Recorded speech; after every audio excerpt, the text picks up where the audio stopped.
on behalf of the Institute for Leadership and Strategic Foresight. Welcome to So You Want to Be the Chief, a podcast for leaders.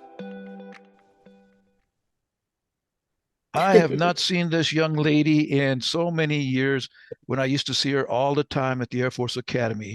She's Chief Master Sergeant, First Sergeant, I think, still, Candi Schneider. How you doing? I'm great, Chief. How are Well, you? old, Well, older.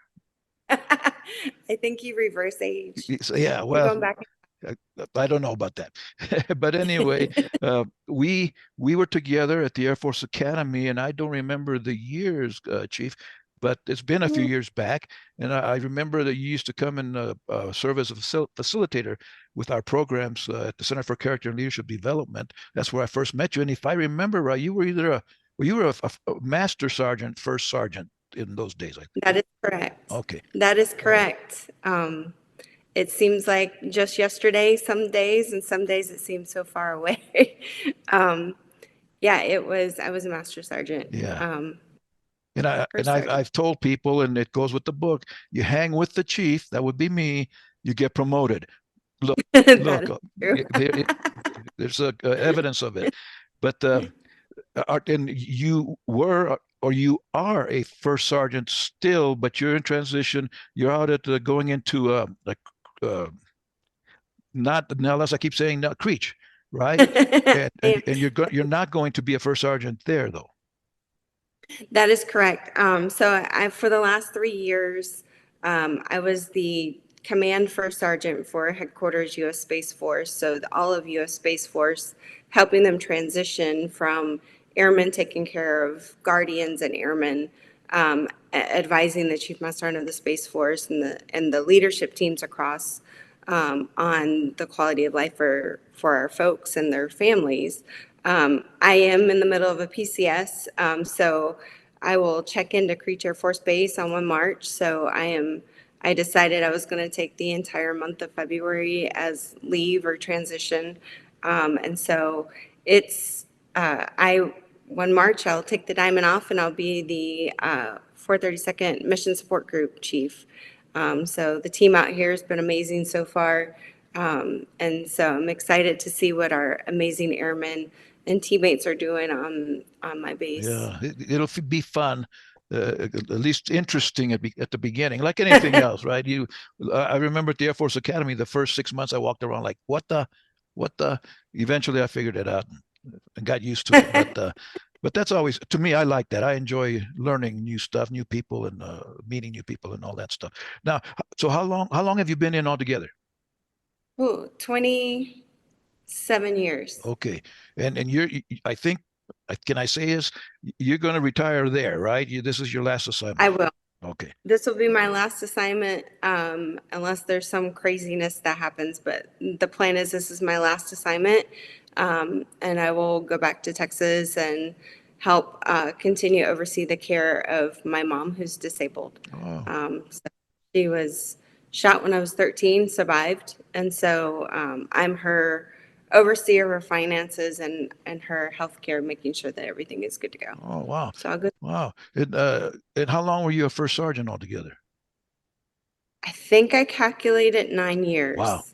Uh, So it was just under 6 and then the last 3. yeah, So about 9 years. yeah.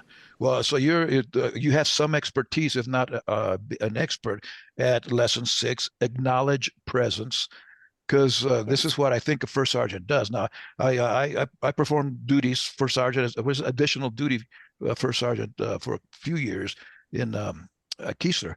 And by the way, I graduated from the first sergeant school when I was there, and I got Yeah. stories about that. So it was instead of going uphill both ways, we couldn't get out of the building because the windows were painted shut. But that's a different story. One day I'll tell you about that one. Old school. Anyway, acknowledging presence, Chief, I think, and I know you did it when I watched you come to at the academy.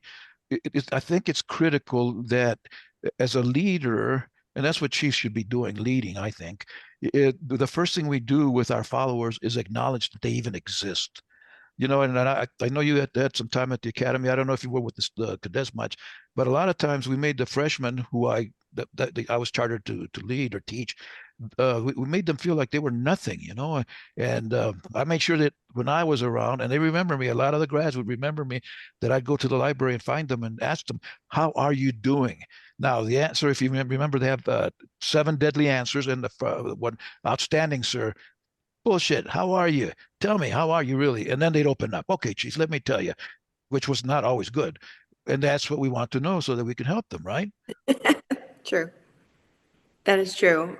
Um, yeah, and they're around the same age group as our first term airmen.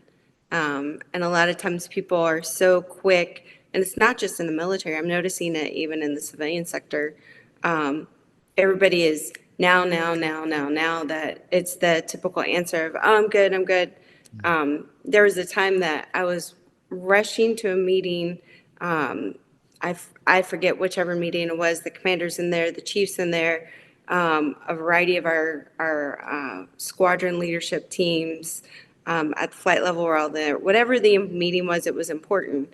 And I crossed paths with one of my troops at the time, and there's a certain answer in a certain way he would usually answer. If I say, hey, how's it going? And one day it wasn't, and I did a quick, like, pause, flip around, and went running up to him because he's much taller than me. And I was like, okay, that was not a normal answer. Are you really okay? And he looked down at me. He was like, sure, really, I'm good. I'm like, nope, that's not your normalcy. What's going on? And come to find out, pulling back that thread, there was a lot more going on behind the scenes. He was more shocked. He knew what meeting I was rushing to. But the understanding I had with the commander is, if I'm not there, that means I'm taking care of our people. And so sure enough, you know, pulling back that thread, it was stuff that had to do with family business for him, but it was affecting him at work too. And so he came back around and he's like, I can't believe that you stopped, you missed the meeting just to check on me because I didn't answer like my normal way. Yeah. I was like, I could tell something was wrong. And so sure enough, I don't know what he would have done. I'm not so sure that he would have made the right decision. And I'm not saying I'm the one that changed it, but I at least listened to him for those next 20, 30 minutes. And the cool part was the commander's like, hey, sure, everything good? I'm like, actually, one of our people are going through something. It has to do with the family. I've already did da. He's like, cool. All right, here's what you missed in the meeting. We're good to go. Like, thanks for taking care of our people. Yeah. And so it was not, oh my God, the meeting, I'm going to be in trouble if I don't make it. It was actually the priority was taking care of our people. Yeah. So had I not been present when talking, that could have been a miss. Well, Chief, integrity is still the foundational core value for the United States Air Force. Now, are you in the Air Force or are you in Space Force? I'm in the Air Okay. Force.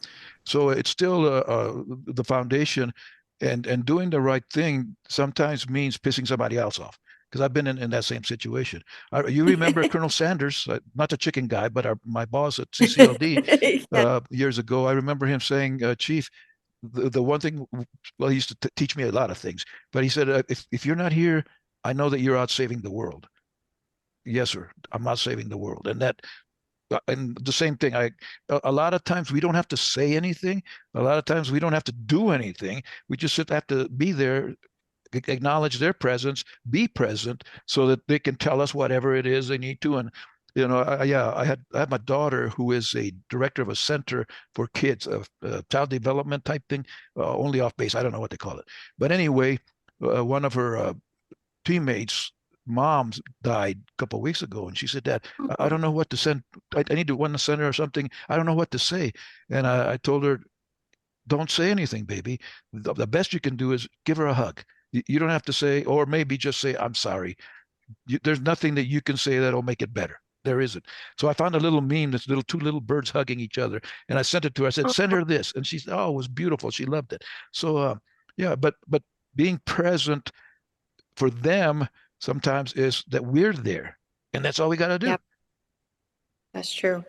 And a big part is being present in yourself, understanding what your limitations are, understanding where sometimes I call it a mental health check-in with yourself.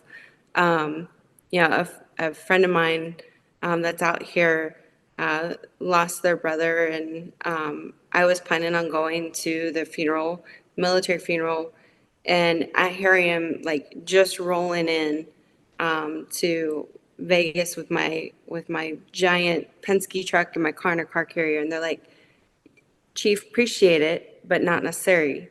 I was like, "No, no, no, this is the right thing to do. This, and this." And I stopped and I paused and I was like, the last couple of years I've had so much loss that I don't think I can. And it was, and so I sent a message. I said, "Hey, after doing a recheck with myself, I don't think I can attend because of how I am." And so he's like, "Hey, Chief, got it. Totally, like, again, not necessary." So instead, me and the inbound commander, like we sent a flower arrangement or a plant arrangement and a nice message. And but meanwhile, behind the scenes, I was able to help to where I was like, okay, I understood where my own limitations were without trying to push myself past that. And a lot of times I'm seeing folks not check in with themselves to truly understand what type of person or what type of themselves they're giving, to where maybe they're not able to truly be present in the moment with whatever troop that may have just popped in and said, "Hey, Chief, I need a moment." Or, "Hey, Chief, do you know what this is?" Sometimes we're rushing off to the next meeting. And you know me, I'm always honest with how I am and with myself. And there were times the last few years I'm like, "Hey, I don't have a moment. When do you need to talk about this?" Or, "Yeah, yeah, yeah, yeah." And I wasn't being present with myself, and I wasn't being present with whoever was on the other end. And then having to, pause and reset. So I tell folks, give yourself some grace. Understand that you're learning every day. If you're not, then you're probably not going anywhere. You're probably, hopefully not in a grave, but you're probably in a grave if you're not learning something. I say, instead of treading water, keep on swimming and trying to learn more. And that doesn't mean always the audiobooks or the podcast or learning a new skill. Sometimes it's actually learning who you are now, because you're not the same person you were 3 years ago, 2 years ago, sometimes even a year ago. Experiences shift you and change you, and that's okay. That is actually a good thing. But taking the time to understand and value the who you are now versus reminiscing of the person you used to be. I like those thoughts, Chief. And although, at least in my generation, which is a lot further than yours, there was a stigma attached to being that way. Is it authentic? Is that the word? There's a lot of buzzwords around anymore. That we couldn't be. This is the chief. The chief does not get sick. The chief is always, 100% all in. All of those things, which, okay, to some degree, but we break. I've had, interestingly, I know, I'm going to say 3 or 4 of my protege chiefs who I didn't know had issues, not necessarily mental, but emotional and personal issues, that it didn't matter. They still drove through because they were the chief. And all of them, I think I learned about that stuff after they retired. And I thought, man, I feel so badly because maybe I could have helped, maybe not, but probably the best thing I could have done to help is find help for them. Let me get you a chaplain. Let me get you a mental health person, something, somehow. But we don't know that they're hurting when they are hurting. And we've had several of them, in the last few years that committed suicide because they couldn't handle it anymore. And I read this, I think it was on Facebook sometime, this note from someone who I'm not sure that they did or were attempting, but they said, it's not that I want to die. I just don't want to live this life anymore. And I Yeah. think that means there's hope. if we, and especially, and it doesn't matter, first sergeant, chief, it doesn't matter, if we can find that person and help them with, regardless of the stigma, okay, but you need help. What are you going to do? You're going to die as the chief, or you're going to live as the chief, as Bob Vasquez, as Candi Schneider. There's you got to play that and balance it. But I don't know if it's the same thing like it was back in the day. No way. You would not go to mental health. I think it depends on what career field and where you're at. I'm a huge advocate for healthy mental health.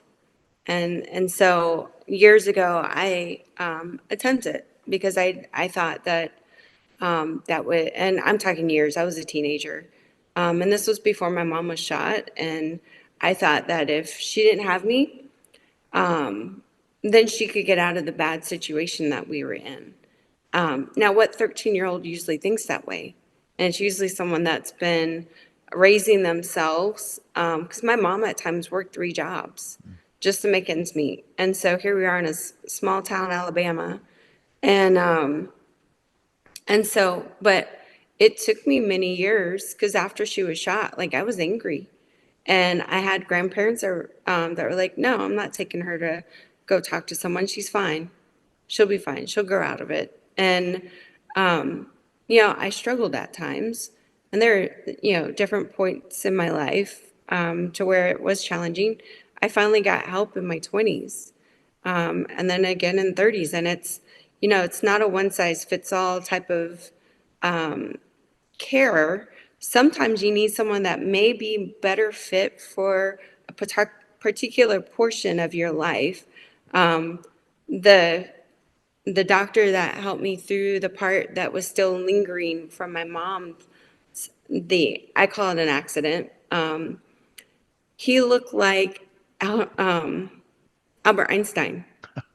Now, he was not going to help me with relationships or, some of the other trauma that I went through, but he helped me get through, manage, and do really good or learn really good trigger responses to things that have to do with domestic violence, to gunshots, to having grace and patience.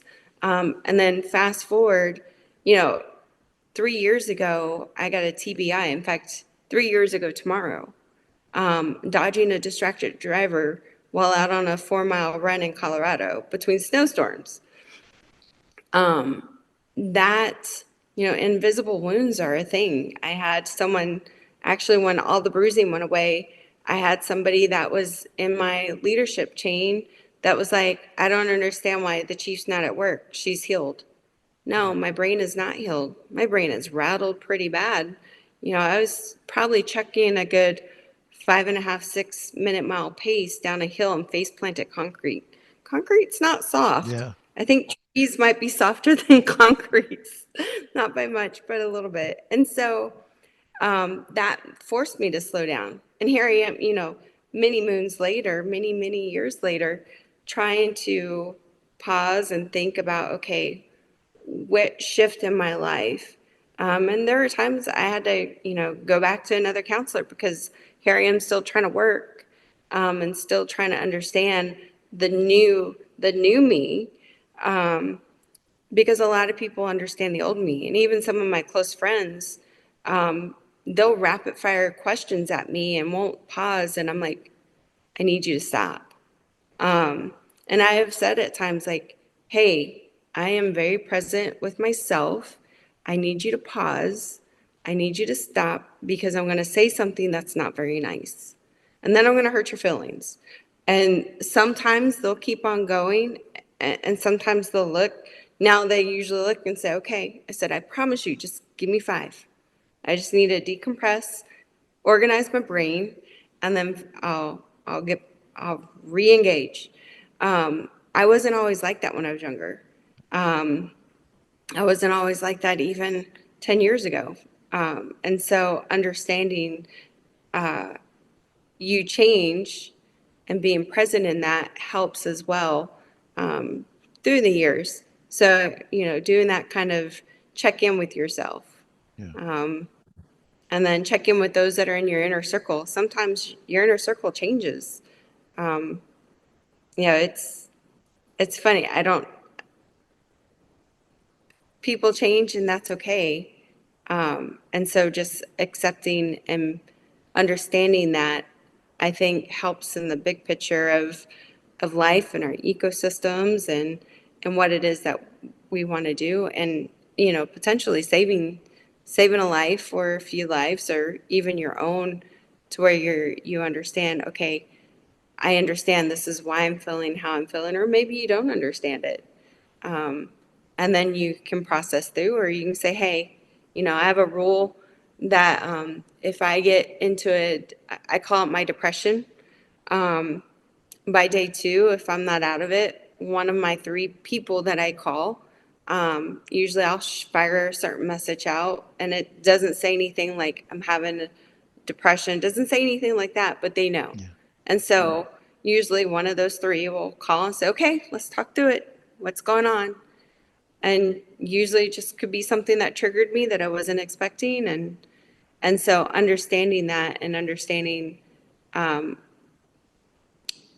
what it is that you are processing. Well, Sorry, I kind of went in my to very, culture, Chief, we have a saying that you cannot give what you do not have. And if you don't have you at 100% or as best as possible, whatever that may be, then you can't give that. And as you started to say, then you can get out. The other part of being present is being there with your followers, with your troops.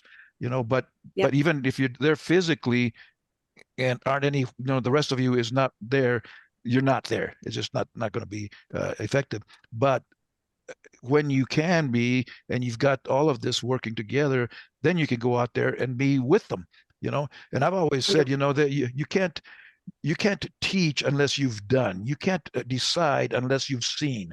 And yep, because I know you've been around, especially as a first sergeant. You're out there watching the troops, watching your officers, your leaders, as well as your followers, so that you can report back to the boss, to the general, or the colonel, whoever it is that you're working for, and tell them, look, this is what's happening. But if you're not there, it doesn't work. I think it's in the book. I'll tell you a quick story. The second best first sergeant I ever worked for, or worked with, probably for, Sonia Rejon was the senior master sergeant. She made chief, but she was the senior master sergeant, first sergeant for the biggest group at Fairchild Air Force Base when I was senior enlisted advisor. It was the maintenance group, huge group, huge group. And one morning I come in at my normal time, 0:30, and she's there waiting for me in front of my office door. And I'm saying, oh, crap, what is this about? And and I greet her, hola, Sonia, she's Puerto Riqueña. How are you doing? ¿Cómo estás? Bien, bien, chief, bien. I need to talk to you. Okay, let's go in my office. So we walk in my office. She closes the door, and I'm chief. I'm envisioning blood all over the walls, and I'm thinking, I hope the kids have I hope I have insurance for my kids to go to college and all that stuff. It's over. She was tough. She was tough, but wonderful, beautiful. And anyway, we sit down and I say, okay, Sonia, what can I do for you? And she says, Chief, I just wanted to tell you that my troops love you. I'm aw, sorry, what? Yeah, freak me out. That's, I think, what you guys say. Freak me out. I didn't expect that. What do you mean? She says, well, you were with them this morning at 0200, and I got wind of it. I said, yeah, well, I do that all the time. She says, we know, but no one else has ever done that. So they yep, love you. If you ever need anything, you just call on us because we got your back. And then she left. And all I did, Chief, was just I hung out with them. yep. I'm starting to drink coffee. I'm trying to learn to drink coffee. People ask me, how did you make chief if you didn't drink coffee? But anyway, uh, I'm doing it now, but I didn't then. So I just had a Coke or something, just sat around and I listened mostly. And Yep. I was present. I was there. I listened. And later that morning, I went to my boss, the 1-star, and told him, sir, this is what I found out this morning at 2 o'clock in the morning. And he said, yeah, but I hadn't heard that. I know, the filters. It goes to the captain, it goes to the major, and eventually the colonel says, "Oh no, General, everything's good." No, it's not. That airman down there doesn't have tools. You know. So so anyway, but that was to me the best example I ever had of just be there. You don't really have to Yes. do anything. of course, as a chief, as a leader, if you can't fix things, you do that. You do your part. But if nothing else, they have someone to talk to. That's like the cadets in the library. Oh, here comes the chief. Let's talk to him because he'll listen to us. And that's important. I don't know that we do that as much as we should. Maybe we can't, chief, because we have some few people anymore, and the mission keeps getting bigger and bigger. But I think as a leader, especially as a chief, you got to make time. I was Chief Dave Campanelli, number 11, is a good friend of mine, and he told me, when you get to Fairchild, get a map of the buildings, of all of the buildings, and then number them, and go visit them in that rotation. And I did. I started with number 1 and then went through 50 or whatever. And then when I ended up with 50, I'd go back to number 1. And that way I knew where I was in the rotation, and it kept me on track. And I made sure that I went to every building. So, and I think that was effective. But yeah, sometimes you don't have to say anything. You don't have to really do anything. Just be present. Oh, the chief is here. This is the chief is here. And, be careful not to eat too many donuts, though. Oh my God, true. You just made me remember a memory. We were in, now it's Tufik, but was Thule, Greenland for a week. And I would have a drink if I drank. Otherwise, I had a water bottle that's much like this. And they'd put the good ice in it, the bartenders would, because there's only one place to go hang out. And we'd fill it with water. Well, I would just listen. People would come up and we'd just laugh, joke around. Well, it was getting closer to the time that we were having to head back home. Like we had plane issues and rotator issues for those on the rotator. But one night, I say night, it was daylight 24/7 during that time frame. But they're like, Chief, come with us to the waterfall. I'm like, it's like midnight. They're like, yeah, but it's light outside. I'm like, no, I have to go visit. Like, I'm riding with my boss. Like, I need to get to sleep. Chief, just come with us. Well, there's a couple people that were on our team that wanted to go. And I was like, fine. Because in my mind, I'm like, if something goes south, it's not going to be okay. And we had already had some folks get injured, not during our time, but before we went out there.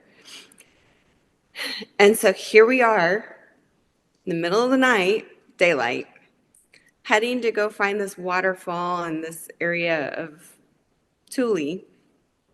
And it was so pretty. But the coolest part was, one, laughing because they were like, oh my God, we kidnapped the chief. Like, we kidnapped the Diamond Chief. And so I joke around, I'm like, yeah, I got kidnapped by the troops. But when we got there, you had to kind of walk down this path that goes along the side near this waterfall. And one of the defenders that was there looks over and says, thank you. I said, for what? He's like, for coming out here with us. And I chuckled. I was like, you guys kidnapped me, remember? Like, we talked about this. He's like, Chief, we know we kidnapped you-ish, but the reality is you chose to come. We didn't put handcuffs on you and throw you in the bed of the truck. Like, you chose, and it means the world. He's like, that's not something we would normally see, is a chief to come up. And he goes, and you just listen to us. You laugh and you talk with us, and even when we act stupid or knucklehead or say something stupid, because we had somebody say something stupid to me, and I was like, help me understand why you think that's appropriate to say to a female. Didn't even put my rank in there yet. And the NCO that witnessed it, he goes, uh-oh. I said, we're going to learn about this. And so sure enough, it was, hey, Chief, thank you for just listening, for being there, for talking with us as we're growing. And I thought, man, this is where I'm supposed to be. And then another one of the NCOs and one of the senior NCOs that was out there at different times said something similar. And they're like, we've never had a chief do this. I was like, yeah, I don't think it's real. Like, we're in Thule, this is different. Like, and nothing was wrong. Like, had my water bottle. Everybody knew about my water bottle. But it was taking that time just to spend with them. So when we went back out in December, most of that crew was still there. And so it was pretty awesome to get the amount of hugs and the amount of thank yous and the, hey, here's what's going on with my career. Hey, here's what's going on with my family back home. Here's this, that, and the other. To where it's, that would have been a missed opportunity had I not said, all right, let's do this. So yeah, it's being present definitely is important. And for those young chiefs that are out there wondering, you got to make time. You're not going to find it. You have to put it in your calendar. And that's the other part that Chief Campanelli taught me. Put it in your calendar when you're going to go visit those buildings. Otherwise, it's not going to happen. So put Yeah. it in there. The cadets always knew that at 0900 I would be at the library with them. Mm-hmm. They all knew that. In fact, I had some graduates revalidate that. Yeah, Chief, we remember you'd come in at 9 o'clock. It's wow, I didn't know that you knew that, but it was on my calendar because otherwise I wouldn't do it. Something else would pop up. So no excuse. That's number 3. If you remember the 7 deadly answers, no excuse, sir. No excuse, ma'am. Just make time and be there. Yep. So got a couple more minutes, Chief. Oh, Some yeah. advice for a brand new Chief Schneider, bright-eyed, bushy-tailed, wanting to change the world and the Air Force along with it. Ooh, give yourself grace, and give yourself time to learn. Our folks know when you don't know the answer. Check the ego at the door. There's a lot of times that, we're expected to know everything, but the reality is there's a lot of young men and women that are a gazillion times smarter, or maybe they're more subject matter experts on certain things, and that's where they resonate.